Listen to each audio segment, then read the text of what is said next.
This is SARS-CoV-2.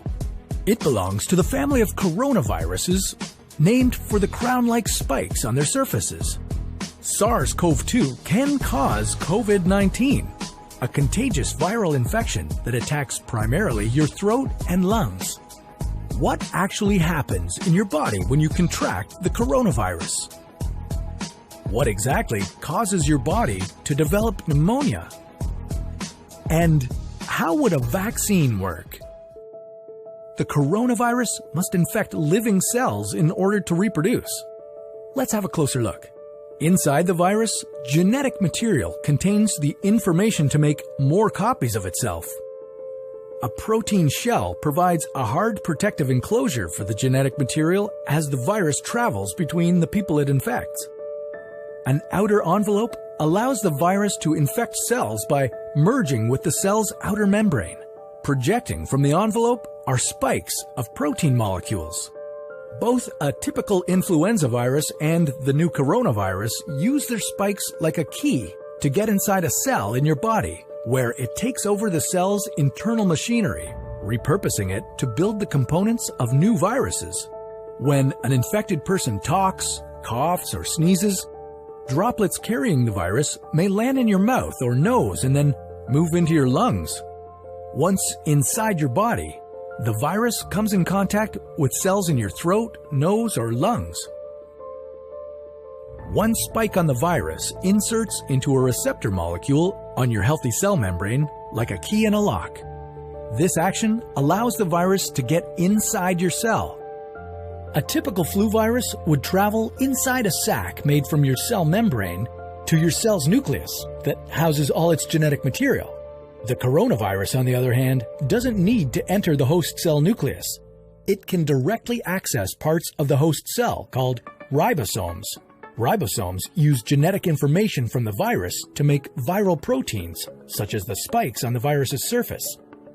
A packaging structure in your cell then carries the spikes in vesicles which merge with your cell's outer layer, the cell membrane.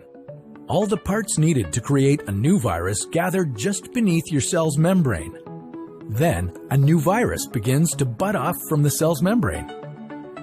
Now, with the virus spreading in your body, how can you develop pneumonia symptoms? For this, we'll have to look into your lungs. Each lung has separate sections called lobes. Normally, as you breathe, air moves freely through your trachea or windpipe, then through large tubes called bronchi, through smaller tubes called bronchioles, and finally into tiny sacs called alveoli. Your airways and alveoli are flexible and springy. When you breathe in, each air sac inflates like a small balloon. And when you exhale, the sacs deflate. Small blood vessels called capillaries surround your alveoli. Oxygen from the air you breathe passes into your capillaries, and then carbon dioxide from your body passes out of your capillaries into your alveoli so that your lungs can get rid of it when you exhale. Your airways catch most germs in the mucus that lines your trachea, bronchi, and bronchioles. In a healthy body, hair-like cilia lining the tubes constantly push the mucus and germs out of your airways, where you might expel them by coughing. Normally, cells of your immune system attack viruses and germs that make it past your mucus and cilia and enter your alveoli. However, if your immune system is weakened, like in the case of a coronavirus infection, the virus can overwhelm your immune cells, and your bronchioles and alveoli become inflamed as your immune system attacks the multiplying viruses. The inflammation can cause your alveoli to fill with fluid, making it difficult for your body to get the oxygen it needs. You could develop lobar pneumonia, where one lobe of your lungs is affected, or you could have bronchopneumonia that affects many areas of both lungs. Pneumonia may cause difficulty breathing, chest pain, coughing, fever and chills, confusion, headache, muscle pain, and fatigue. It can also lead to more serious complications. Respiratory failure occurs when your breathing becomes so difficult that you need a machine called a ventilator to help you breathe.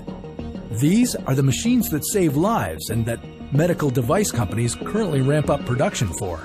Whether you would develop these symptoms depends on a lot of factors, such as your age and whether you already have an existing condition. While this all sounds scary, the push to develop a coronavirus vaccine is moving at high speed. Studies of other coronaviruses led most researchers to assume that people who have recovered from a SARS-CoV-2 infection could be protected from reinfection for a period of time. But that assumption needs to be backed by empirical evidence, and some studies suggest otherwise. There are several different approaches for a potential vaccine against the coronavirus. The basic idea is that you would get a shot that contains faint versions of the virus. The vaccine would expose your body to a version of the virus that is too weak to cause infection, but just strong enough to stimulate an immune response. Within a few weeks, cells in your immune system would make markers called antibodies, which would be specific for only the coronavirus, or specifically its spike protein. Antibodies then attach to the virus and prevent it from attaching to your cells. Your immune system then responds to signals from the antibodies by consuming and destroying the clumps of viruses. If you then catch the real virus at a later stage, your body would recognize it and destroy it. In other words, your immune system is now primed. Collecting evidence on whether this will be possible, safe, and effective is part of what's taking researchers so long to develop a vaccine. It's a race against time to develop a vaccine amid a pandemic. Each step in vaccine development usually takes months, if not years. An Ebola vaccine broke records by being ready in 5 years. The hope here is to develop one for the new coronavirus in a record-breaking 12 to 18 months. While all of this will take time, stay home if you can, to protect the most vulnerable. And don't forget to wash your hands for at least 20 seconds and as often as possible.